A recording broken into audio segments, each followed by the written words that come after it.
Estás escuchando Milenio 3 por Aluka Nanica. Hace 21 años se produjo la gran bomba en el interior del Vaticano, bomba informativa sobre la reliquia más venerada. Hablamos, evidentemente, y creo que las fechas son idóneas, de la Sábana Santa de Turín. Se informó de un análisis, 3 fragmentos, carbono 14 y la indiscutible procedencia de la reliquia o del material en torno al siglo XIII-XIV. Eso desmantelaba para muchos la hipótesis de que ese sudario había envuelto el cuerpo de Jesús en una especie de último gran milagro, la resurrección. Muchos otros sindonólogos, especialistas en el estudio de la síndone desde el punto de vista de la creencia, aunque también se ha dicho siempre que había personas no creyentes en los comités de investigación, aseguraban que aquello era una especie de negativo, de una prueba de la resurrección de Jesús. Precisamente en estas mismas fechas, ese hombre desintegra de alguna manera su cuerpo y libera tal cantidad de energía que queda prendada, queda impregnada en una tela, que cierto y verdad es que no se ha vuelto a imitar de la misma forma, por lo menos, que la de Turín. También los críticos y escépticos aseguran que hay anomalías muy raras, la posición de los brazos larguísimos. Otros dicen que es que están rotos. Las plantas de los pies en posición casi frontal, era una especie de escorzo imposible. Otros afirmaron que los pólenes procedían de Jerusalén y de un tiempo muy concreto. A la contra, otros decían que ese mismo especialista era poco fiable. Los más crédulos, los impregnados por el magnetismo extraño de esa mirada, decían que ese era Jesús, su mirada. Solo hacía falta ponerse delante de ella, en la oscuridad, en el silencio.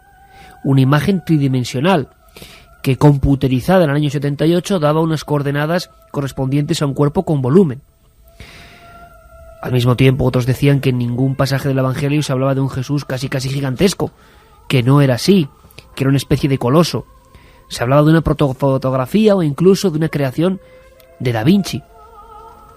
En fin, el carbono 14, también con adeptos en torno a su fiabilidad y con otros que piensan que puede fallar, tampoco dejó clara la situación en torno a este importante objeto. Objeto que nosotros hemos visto y os lo hemos contado en muchas ocasiones.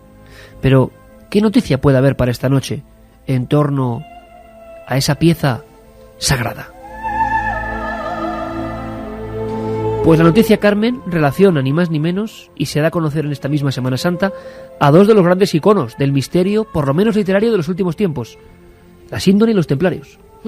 Las noticias hablan de que la Sábana Santa fue custodiada al menos durante un siglo por los templarios. Esa es la noticia. Lo que pasa que muchas veces los que van en contra de la teoría de que la Sábana Santa pudo envolver el cuerpo de Jesús dicen que no hay documentos escritos o referencias hacia esa síndone, hacia esa tela de 4 metros, más de 4 metros de largo por 1 y pico de ancho. Esa tela que es custodiada en Turín, que hemos podido ver allí a pocos centímetros.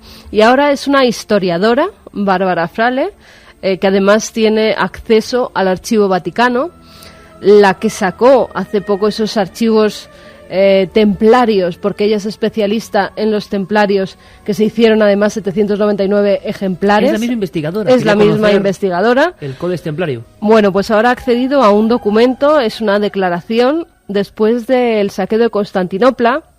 Hay una orden en contra de los templarios, que luego dará por fin con el fin de esta orden, y se arresta a varios de esos templarios. Uno de ellos es Arnaud Sabatier. Arnaud Sabatier era de una familia pudiente, era un joven. Él hace una declaración, que es la que recoge ahora Bárbara Frale, en la que se dice cómo ingresa en la orden y lo que tiene que hacer para ingresar en la orden. Y una de esas cosas es que le vendan los ojos. Sus compañeros templarios le llevan a un lugar desconocido y cuando le quitan esa venda de los ojos le hacen besar a un hombre, los pies de un hombre que se encontraba en una tela. Bárbara Frale cree, por supuesto, que es el hombre de la Sábana Santa, que fue custodiada por los templarios, que fue recogida por ellos después del saqueo de Constantinopla, que la guardaron para que las herejías no acabaran con esa reliquia, porque se iba en contra de las reliquias. y que además la veneraban mucho porque, según ellos, contenía la sangre, el cuerpo y el milagro de la resurrección. Y esto se ha dicho a través de la historiadora, pero ¿lo ha potenciado incluso el Vaticano con alguna declaración? No, el Vaticano no, por el momento no ha hecho declaraciones, tan solo ha sido esta historiadora, Bárbara Frale, ya digo, que tiene acceso a los archivos vaticanos. Además, se apoya también la hipótesis de otro historiador de Oxford, de Ian Wilson, que ya apoyó una hipótesis parecida. Él decía que la síndone fue robada de la capilla de los emperadores bizantinos durante el saqueo de la Cuarta Cruzada en 1204 y que entonces los templarios lo que hacían era adorar a un ídolo, a un hombre barbado, pero que la sábana santa estaba doblada.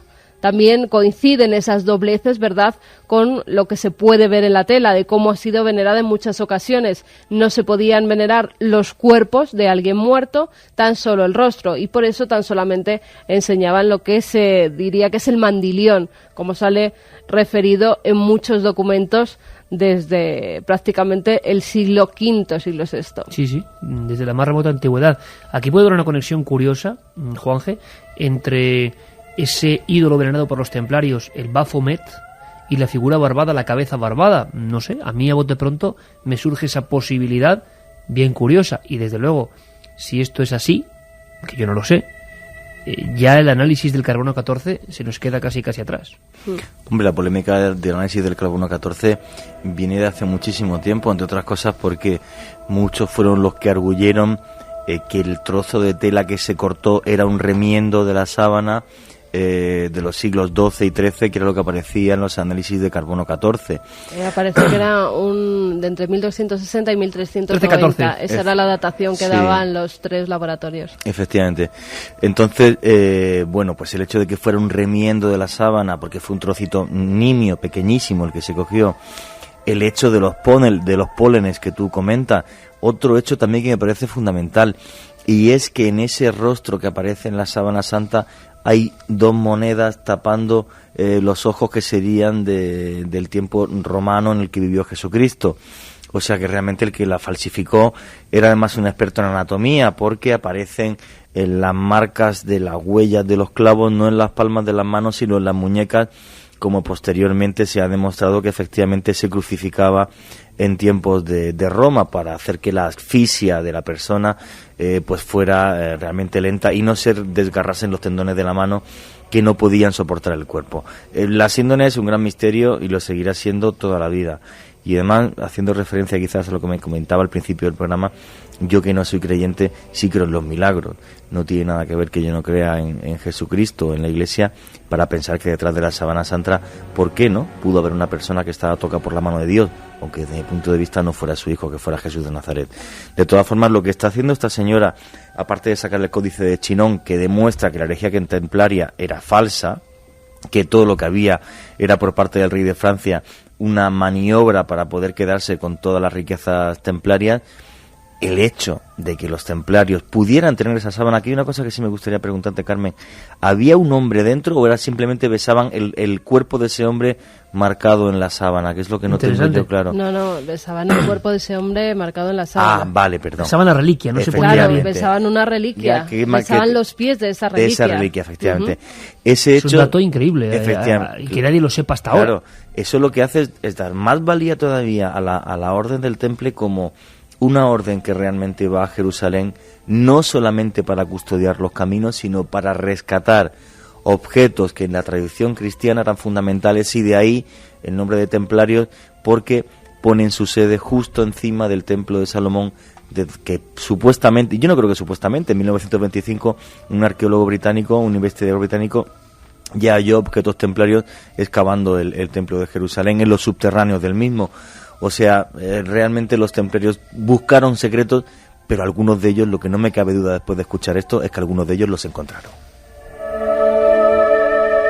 Además, bueno, fíjate, Wilson y otros hablaban del último secreto de los templarios como custodios de la sábana santa, ¿no? Pero llevo un poco más allá en el aspecto de que en España, por ejemplo, tenemos, y eso bien lo sabe Juan Eslava Galán y otros historiadores, esas cabezas barbadas un poco extrañas, un poco sin expresión. No son exactamente Cristos algunos de ellos, y quién sabe si esa reminiscencia de adorar una cabeza también les culparon por eso, por adorar una cabeza y no El un Cristo, Baphomet. el Baphomet, que dejaron grabado incluso los seguidores de los templarios después de extinta la orden, tiene que ver con esta síndrome, ¿no? Cuya cabeza, si la examinamos, por ejemplo, doblada a modo de mandilión, pues hombre, puede ser Cristo.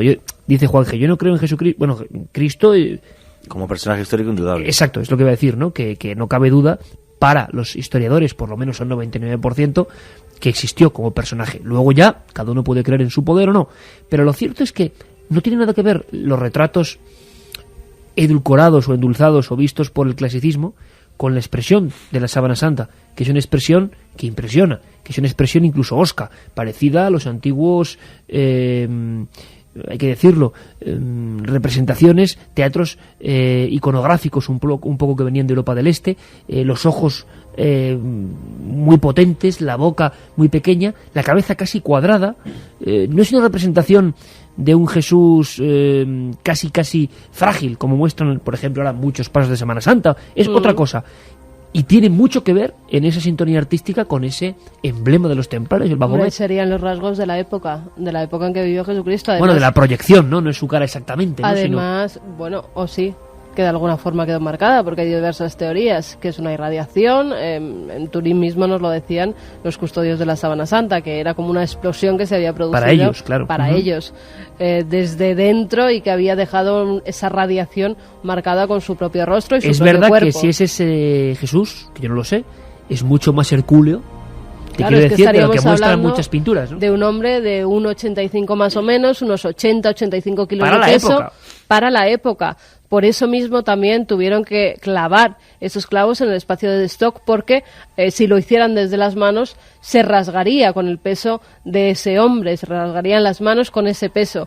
Pero fíjate, hay otro dato que a mí me ha llamado mucho la atención, y es que cuando vuelve a reaparecer la Semana Santa, ya estoy yo con la Semana Santa, la Sábana Santa, vuelve a reaparecer en 1357, si no recuerdo mal, y además la tiene en su poder la viuda de un templario, que ya es casualidad también. La tiene en su poder la viuda de Jean de Charnay, que era uno de los grandes compañeros del maestre Jacques de Molay, con lo cual hay algo que llama poderosamente la atención. Está en manos de los templarios hasta que estos son disueltos, hasta que acaban con todos ellos, y al cabo de los años es su viuda la que guardaba ese secreto y saca a la luz la Sábana Santa. Y gracias a esa mujer hoy en día la tenemos, porque después la vendió y fue hasta que llegó a Turín. Y con lo que decía antes Juan G. del carbono 14, hay que recordar que sufrió 2 incendios. Sí. El carbono 14 puede estar alterado por esos 2 incendios que sufre la Sábana Santa, además de que cayó incluso plata derretida de las cajas donde se custodiaba encima de ella, con lo cual esa prueba Hay ya gente que dice que mucha sí o que gente, no. claro, En fin, ahí está nunca saldremos la del laberinto, discusión. ¿no? Del Sí, laberinto. pero parece que van encajando, Lo que que el está puzzle claro- va encajando con documentos, Lo que que es está claro, importante, ¿eh? desde luego, lo que está claro es que pongamos que la Sábana Santa es un fraude inteligentísimo, digo pongamos, no es que yo lo crea o lo deje de creer. Lo que está claro es que ninguna de las otras Sábanas Santas que quedan en el mundo está compuesta por la misma técnica, aparentemente, o por lo menos no ha tenido la misma gracil resolución, porque sigue siendo un misterio con contradicciones, ¿no? Y no parece en absoluto nada, no tiene nada que ver con otras mucho más toscas que hay, que son quemaduras o que son pinturas. Yo creo que lo que está haciendo esta historiadora es muy interesante, ¿eh? Ya dudo la sorpresa, la primera, el famoso código o Codex Chinon, Sí. y ahora con la relación templario y Sábana Santa. Nos queda mucho por aprender. Curioso que salga esto precisamente ahora en Semana Santa. Bueno, ya todo se programa y se diseña. Seguramente el hallazgo es muy Sí, porque anterior. además ella va a sacar un libro, claro, con todos los descubrimientos. Me ella parece está haciendo de un lo libro. más natural. Y sí que planteamos la pregunta a nuestros amigos, ¿eh? ¿Creéis en la Sábana Santa? ¿Creéis que ahí está el cuerpo de Bueno, Jesús? fíjate, en nuestro país, hoy mismo, el sábado, se ha mostrado en Torres de la Alameda Sí, señor. la copia de la Sábana Santa, que es del siglo XVI, que dicen que es una de las mejores copias. Está pintada, aunque decían que se había quedado impresa la imagen de la de Torres de la Alameda por contacto con la Sábana Santa de Turín. No, se sabe que es pintada con una técnica pues bastante refinada, que es muy buena la copia, pero nada más. Esta música que nos pone Mireia Martínez es El Reino de los Cielos, cuenta la aventura de unos guerreros y monjes, los templarios. Por cierto que vamos a marcharnos a otro sitio completamente distinto, donde también hay misterio, donde también hay enigma, donde también hay imágenes poderosas. A veces ocurre que con la amalgama de nombres e historias relativas, ¿no?, la arqueología, el misterio, por ejemplo, en el otro lado del mundo, nos acabamos haciendo un poco de lío, ¿no? Y no entendemos qué civilización es esta, a quién pertenece este sonoro nombre, de quién son estas piezas, cuáles son estos sacrificios. Vamos a aprender un poco de un lugar mencionado como fundamental. ¿Habéis oído hablar alguna vez de Chichén Itzá? Es momento para aprender. Todos los días 21 de marzo, más de 60.000 personas esperan en una ciudad de Yucatán, rodeada de selva, un mismo milagro. Allí ves de todo. Ves una tribu de indios sioux, ves japoneses, ves gurús, ves falsos mesías, ves borrachos y ves antiguas mujeres mayas con los huipilis que llevan pequeñas ofrendas entre las manos. No he visto en mi vida jamás un collage humano tan sumamente impresionante. Los 60.000 esperan un milagro que sucede todos los años, y todos los años, a partir de las 12 de la mañana, sucede el milagro.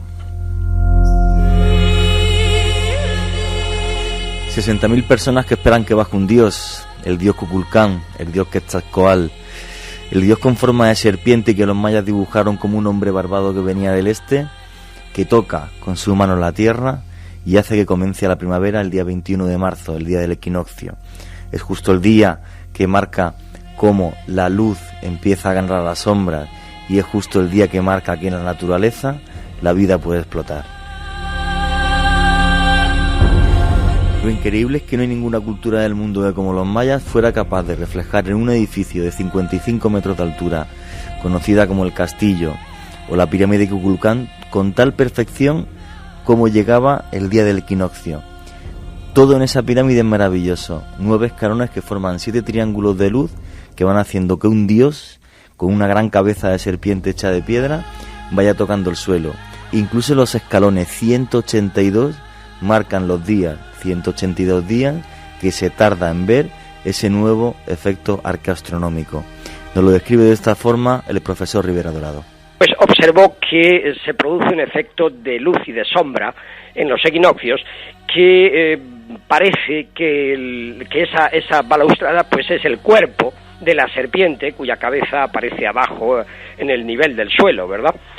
Entonces, como el cuerpo de la serpiente, además, por el efecto de luz y sombra a lo largo del día, pues parece que se mueve, van avanzando los triángulos de luz que se forman, parece que se van moviendo, que van avanzando. Entonces, a este hombre se le ocurrió que ese efecto de luz pues era antiguo, era prehispánico, y que los mayas habían construido el edificio a propósito para que se produjera ese fenómeno de luz. 60.000 personas, algunos años más, que contemplan todos los años ese milagro. Pero la pirámide del Castillo, la pirámide de Kukulcán, no solamente marca el equinoccio de primavera, sino que cuando nos acercamos en torno al 21 de junio y te pones delante de la pirámide, hay un momento del día en la que solamente 2 caras se iluminan perfectamente y 2 están en sombra. Comentan las antiguas crónicas de la zona que ese día el sumo sacerdote de Chichén Itzá subía hasta la pirámide del Castillo y delante de todo su pueblo decía 2 palabras en maya, Kunku, que significa el dios sol está aquí parado, y por eso la pirámide refleja el poder de Dios como si fuera su espejo. Nunca hubo astrónomos como ellos, y lo curioso y lo increíble que, desapareciendo en el siglo X después de Cristo, su mensaje, su forma de entender la vida, su forma de pensar que la primavera, que es lo que en el fondo también nos marca la Semana Santa en los ritos paganos, nos da la vida y nos da la opción a nacer de nuevo, hace que 60.000 personas se junten ahí vestidas de blanco y que a partir de las 12 de la mañana alcen sus brazos al cielo. Lo que querían los mayas con este rito era reforzar la pasión que había y la unión del hombre con la naturaleza y el nacer de la vida. Parece mentira que sin que ellos lo supieran, 1000 años antes, un hombre con su muerte quisiera también reforzar la unión de nosotros con la vida en el más allá. ningún elemento en la pirámide de Kukulcán es aleatorio. Es sin duda el monumento maya donde más efectos arqueoastronómicos se pueden ver, pero no es ni mucho menos el único. La primavera, de todas formas, para los mayas y para todo el mundo, tiene una connotación religiosa que nos la cuenta Miguel Rivera Dorado. Los equinoccios tenían muchísima importancia desde el punto de vista calendárico, pues, entre otras cosas porque es el comienzo de la estación de las lluvias. Entonces, claro, eso es esencial en un pueblo agricultor, como era el pueblo maya, es esencial. De manera que uno de los edificios que yo he excavado en Yucatán, el Satun Sat de Oskindok, es un edificio que tiene una serie de tragaluces orientados hacia poniente, por los cuales penetra el sol de manera directa hasta el interior de todos los pasadizos, ¿verdad?, que tiene la estructura del edificio en el equinoccio de primavera. Agua y luz nos marcaban los mayas en el equinoccio de primavera en la pirámide de Kukulcán. La magia del sol la marcaban en el solsticio de verano a través de esa pirámide. Su mensaje sigue ahí, el agua seguirá llegando, la luz también. Lo importante, pienso que en el fondo es que nos quedemos, aparte de con la maravilla que hicieron, con su mensaje, con lo que hacían aquellas mujeres con los huipilis que yo vi en el año 2001 cubriendo la noticia, que con sus pequeñas ofrendas le agradecían al dios sol y a la tierra que nos siga echando todos los días una mano. Y ese grito de la naturaleza lo expresó mejor que nadie esta película y este lamento, Juanje, Apocalipto. Un grito que estremece porque naturaleza madre, también ahora mismo en el siglo XXI, es naturaleza herida.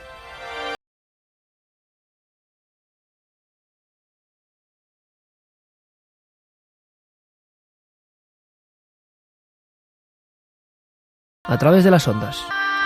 Estremecedor imaginar esas selvas mayas, esas ciudades abandonadas, gracias como siempre al mayor experto en cultura maya de este país, catedrático Rivera Dorado, siempre presto a ayudarnos y a componernos junto a Juanje Vallejo como viajero ese mosaico, ¿no? Como ha dicho, ese collage de gentes, de selvas, de piedras, de recuerdos y de ese sonido, de ese latido que aun en este tiempo tecnológico seguro que a muchos nos llega en una noche como hoy. La naturaleza que nos habla.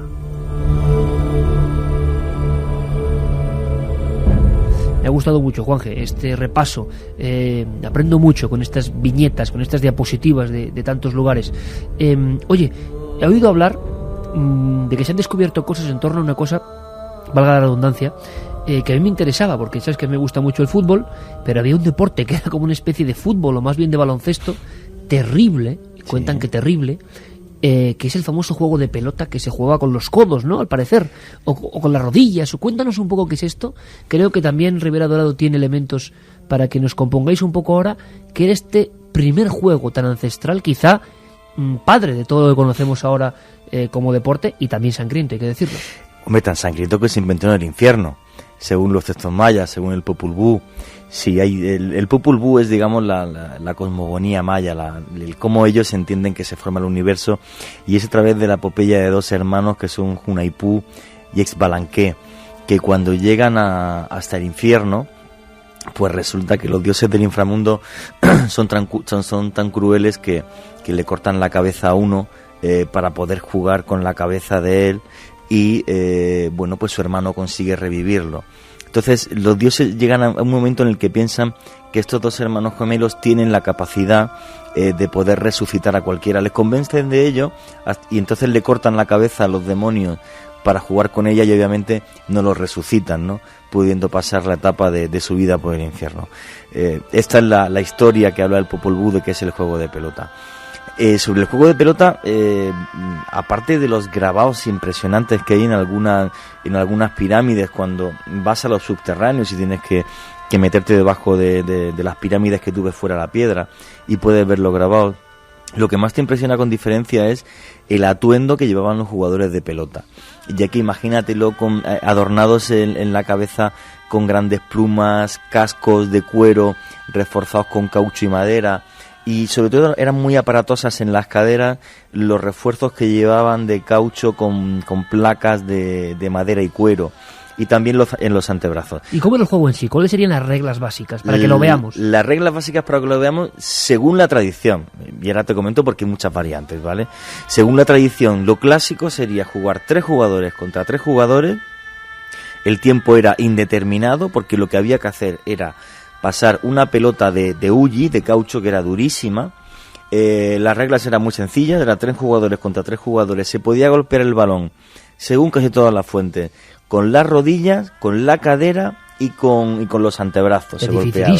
Sí, si lo tocabas con la mano o con los pies, hacías una infracción, el reglamento era súper sencillo. Te cortaban la cabeza y ya está. Era la única regla que tenía. O sea, si tú burlabas alguna ley... Ya le he puesto una cara, el que también le pega mucho al fútbol, dice, sí, caramba, como para jugar a esto nosotros, ¿eh? Efectivamente. Me la cortaban de inmediato. Efectivamente. El que violase las reglas será sacrificado directamente a los dioses y reemplazado por otro jugador. Darle con el antebrazo, darle con la cadera, tú me dirás. Entonces, claro, el partido podía durar... Y había que meterlo por un orificio de piedra. Por un edificio de piedra. El campo de pelota más grande que existe en el mundo, que es impresionante porque queda incluso la tribuna donde estaban los grandes señores de la ciudad, es el campo de pelota de Chichén Itzá. Es una maravilla.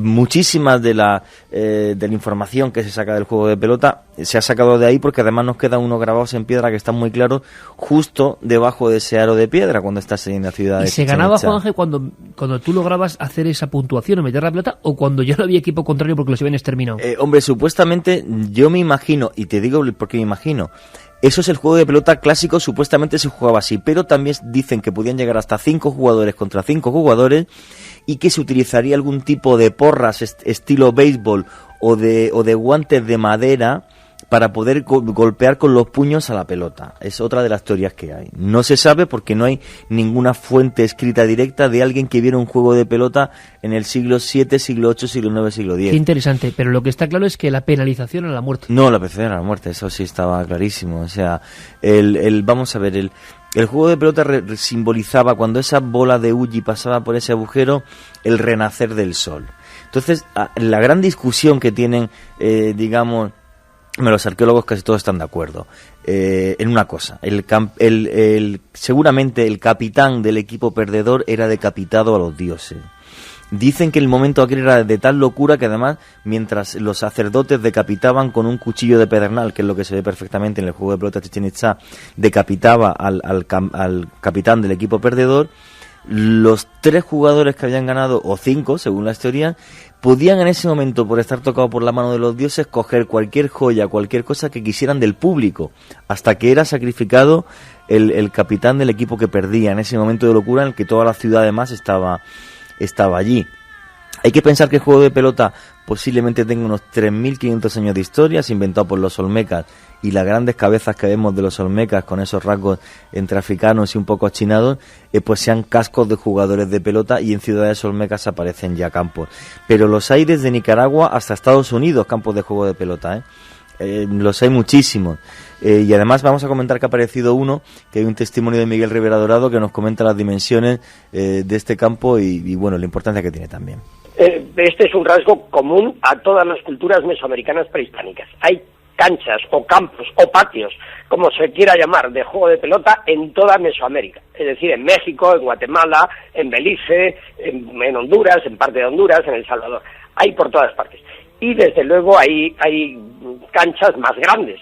La más grande que se conoce hasta ahora es la de Chichén Itzá, que es un sitio maya en el norte de la península de Yucatán. Esa es la más grande, pasa de los 100 metros de longitud y es un campo que uno no se puede explicar cómo podían allí jugar a la pelota con esas dimensiones enormes, dado que el juego de la pelota se hacía, las normas, digamos, del juego de pelota se hacía sin tocarla con las manos ni con los pies a la pelota, ¿verdad? Había que darle con las nalgas y con las caderas y con el antebrazo, de manera que con pelotas grandes de hule macizo, pues era muy difícil lanzarla a grandes distancias. De manera que una cancha de 100 metros como la de Chichén Itzá, o de 40 y tantas como esta que se acaba de descubrir en Oaxaca, pues realmente son canchas muy grandes en donde el esfuerzo físico de los contendientes, de los participantes, debía de ser extraordinario.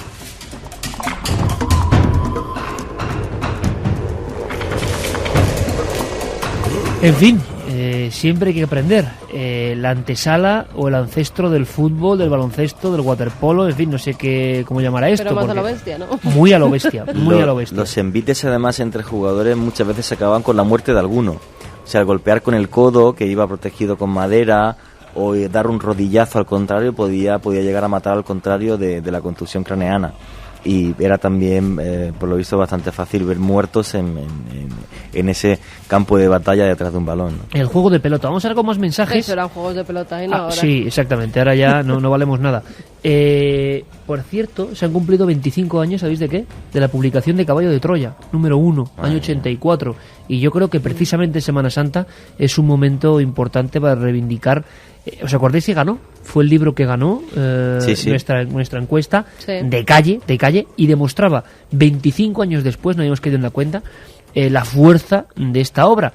Por algunos muy querida, por otros en su día criticada, lo que ustedes quieran. Pero desde luego, 25 años, yo me quedo siempre con la expresión de Sebastián Vázquez, mi buen amigo, librero en la época, año 84, que decía que la gente entraba casi con temblores, como si tuviera el mono. ¿Ha llegado ya ese libro que habla del otro Jesús, de JJ Benítez?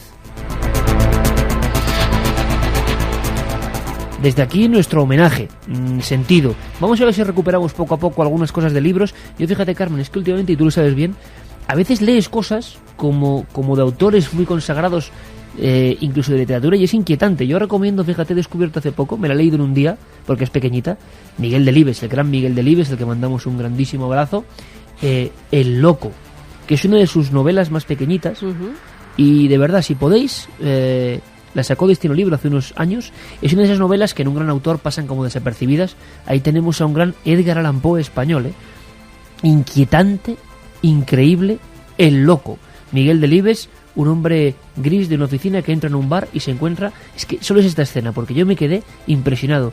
Una taberna que él no localiza muy bien, que está sombría, un mozo repeinado y un cliente que le está contando cosas. Un hombre con un traje demasiado ancho, como si él hubiera menguado, un sombrero raído, como hablábamos hoy, personaje un poco medio mendigo, un ojo con la luz apagada, lo decía así Delibes, ¿no? Blanquecino, y los labios rojizos y caídos, y que está contándole al camarero que él ha sido enterrado vivo.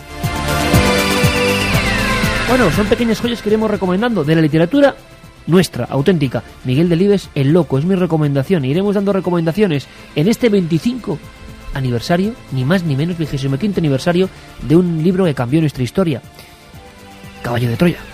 Vamos con mensajes. 7640, palabra clave, milenio, espacio. Vuestros mensajes, se ve que estamos de vacaciones porque nos han inundado. O milenio 3 con número @cadenaser.com. José de Málaga nos dice: la semana pasada estuve en Chichén Itzá y quedé sorprendido por sus ecos. ¿Qué podéis decirme? Bueno, para mucha gente el sonido que aparece en algunas pirámides de Chichén Itzá, o por ejemplo en Tikal, que es el ejemplo más claro delante de la pirámide del Jaguar, dicen que reproduce el sonido del quetzal, que es el ave sagrada de los mayas. Otros dicen que es una invención de los guías turísticos.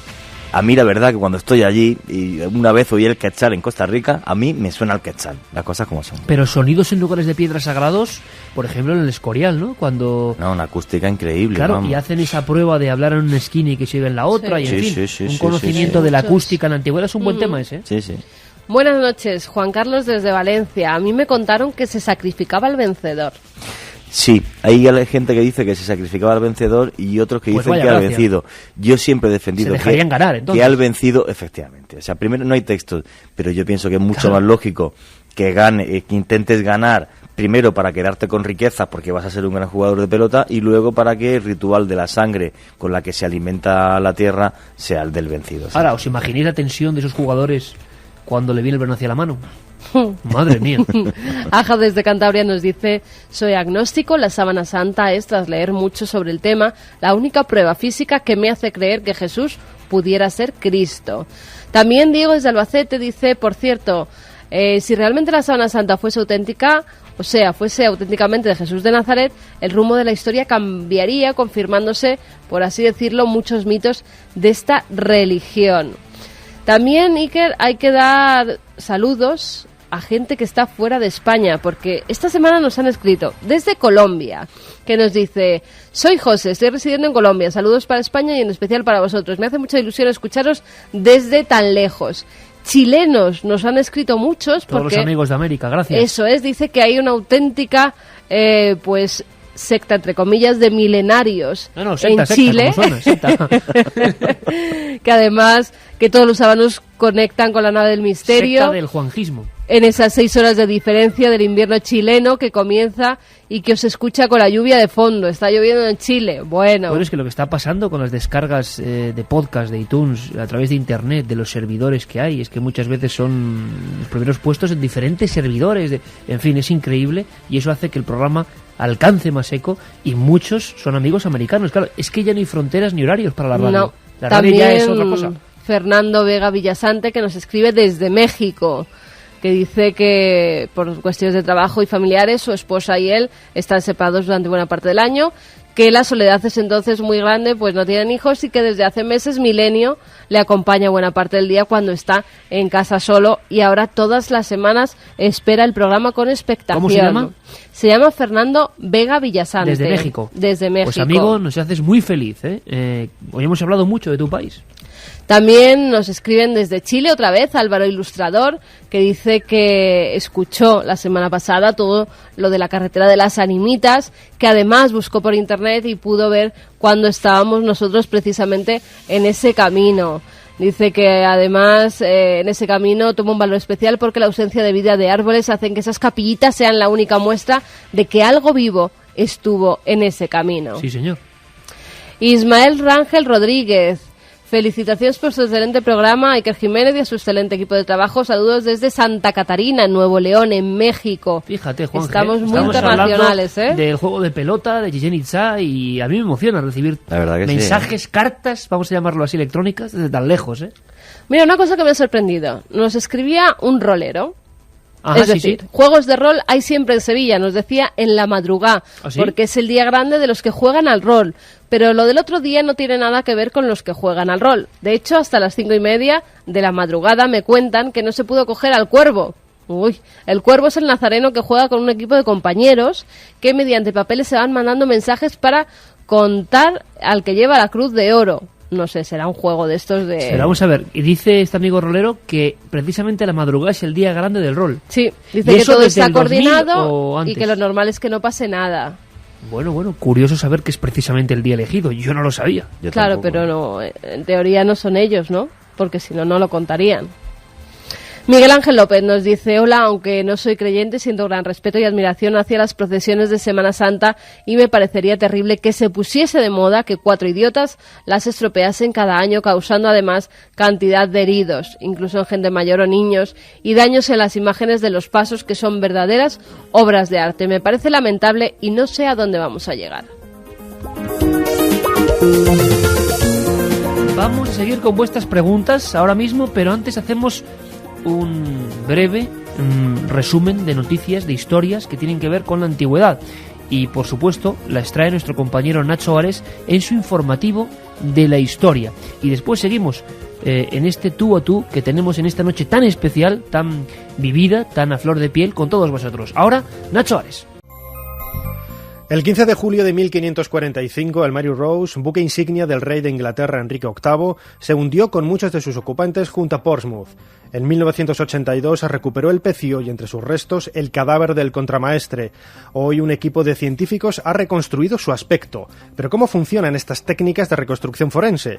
Nos lo cuenta el doctor Miguel Botella, director del Laboratorio de Antropología de la Universidad de Granada. A partir de un cráneo, de la cara de un cráneo, entonces se reconstruye eso, justamente los parámetros de correspondencia entre la piel, la parte externa, con el hueso, que en cada punto de la cara, pues ver el espesor medio que tiene. Desde luego eso hay que decirlo claramente, no vamos a conseguir una imagen exactamente igual que la otra, pero sí vamos a conseguir en rasgos identificativos, como por ejemplo si el individuo tenía la cara larga, estrecha, ancha, si tenía la frente muy saliente, si tenía la nariz muy grande, es decir, rasgos generales. Nunca vamos a conseguir el parecido perfecto, ni lo pretendemos, desde luego.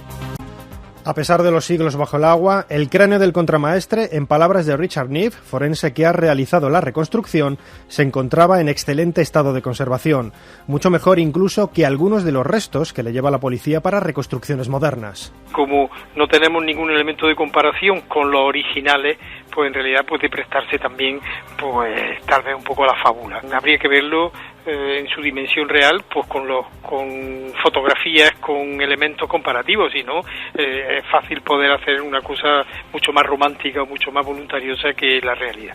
Una teoría dice que el buque de guerra más importante de Enrique VIII pudo hundirse debido a que los marineros españoles enrolados en él no entendían bien las órdenes del contramaestre al no dominar el inglés. La primera semana de abril se inauguró en el Museo Egipcio del Cairo la exposición 120 años de arqueología española en Egipto. En ella podremos ver lo más representativo del trabajo de los egiptólogos españoles en este último siglo. Nos habla de ello el doctor Francisco Martín Valentín, director del proyecto Senenmut en la necrópolis de Luxor. Yo creo que es para España la oportunidad del milenio, porque la egiptología española es muy joven, muy recién nacida, y 120 años, no de actividad exactamente egiptológica, pero de tiempo transcurrido desde que se inició la primera actuación conocida de un español en materia de egiptología, que fue el conde de Galarza, hasta el día de hoy, es un lapso de tiempo realmente sensible que permite quizás establecer, digamos, la puesta de largo de la egiptología española.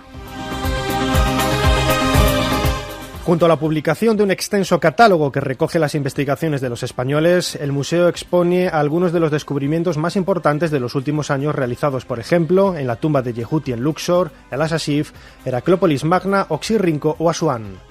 Yo creo que este acto tiene como finalidad, y además creo que justamente, acreditar que la egiptología española está madura, que hay una serie de investigadores, de egiptólogos españoles que estamos trabajando sobre el terreno, en el lugar de la arqueología, digamos, paradisíaco del mundo, que es Egipto, y que estamos, digamos, con unas perspectivas de futuro realmente esperanzadoras, a pesar de que siempre los titulares de las excavaciones nos quejamos de que no tenemos ayudas, de que no tenemos suficiente dinero. La exposición estará abierta en la Sala 44 del Museo del Cairo durante los próximos meses.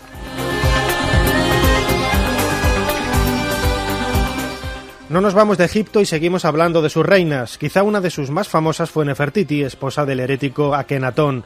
Un escáner realizado recientemente al famoso busto conservado en Berlín da a entender que debajo de la capa de yeso que da forma al hermoso aspecto, universalmente conocido, había otro más ajado y deslucido. Seguramente el verdadero rostro de la idealizada Nefertiti. Pues espero, ante todo, que hayáis pasado una buena noche de Semana Santa con todos nosotros. Hemos hecho guardia para eso, con la única motivación de llevaros alegría, como dice la canción Himno del Circo del Sol y Himno Nuestro Milenario. Hemos empezado con esos milagros en Orcasitas y ahora tenemos fotografías viejas gracias a nuestros amigos que colaboran con este programa interactivamente. Hemos empezado con esos extraños mendigos que hacían prodigios y luego desaparecían. Casos concretos. Hemos ido a Sevilla para saber qué ocurría, sin querer expandir el temor, simplemente con una obligación, saber qué ha ocurrido, se cuente o no.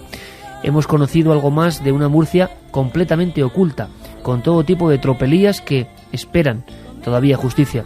Hemos sabido algo más de esa serpiente de luz, de ese juego macabro de la pelota y de esa cara y de ese cuerpo que es la síndone, que sigue esperando una respuesta. Pero más importante que todo eso junto es que ahora mismo, en estas fechas tan especiales, toda la gente que sufre y que nos sigue y que somos a veces un bálsamo simplemente de compañía, de curiosidad, reciba esta onda positiva. Para todos, alegría, amigos.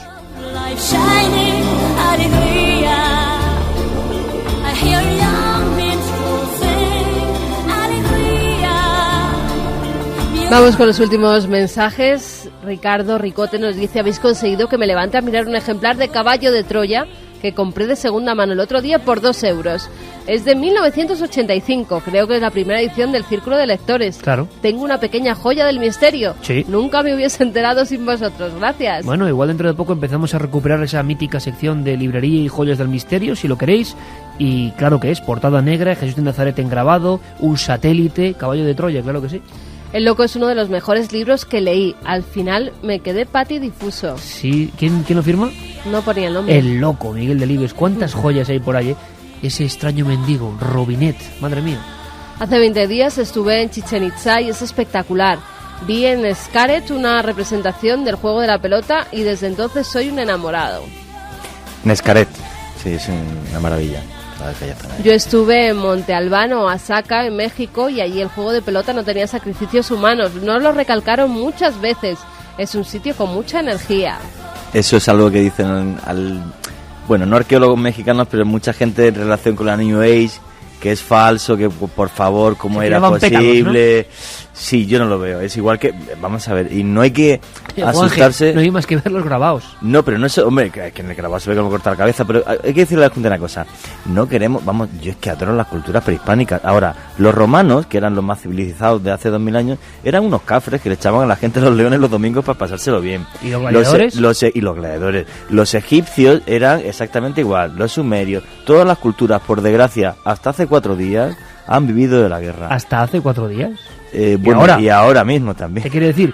Que la realidad es esta. Es esta la realidad. Nos da pena y nos abruma, es verdad. Pero las culturas, y lo que decimos siempre, a tanta gente habría que ponerla que critica, que se hable, que qué escándalo. Bueno, vete al siglo X a la selva maya, bueno, y madre mía.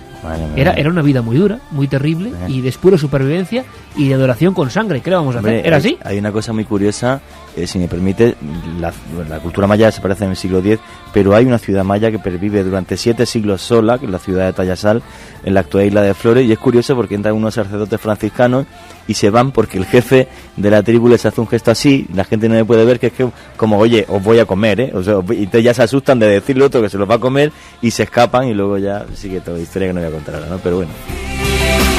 Sobre todo con este fondo, ¿no? De alegría. Sí, pega mucho mi historia. Carlos, que vive en Coslada, dice: ¿cuándo haréis un programa dedicado a la casa encantada que había aquí?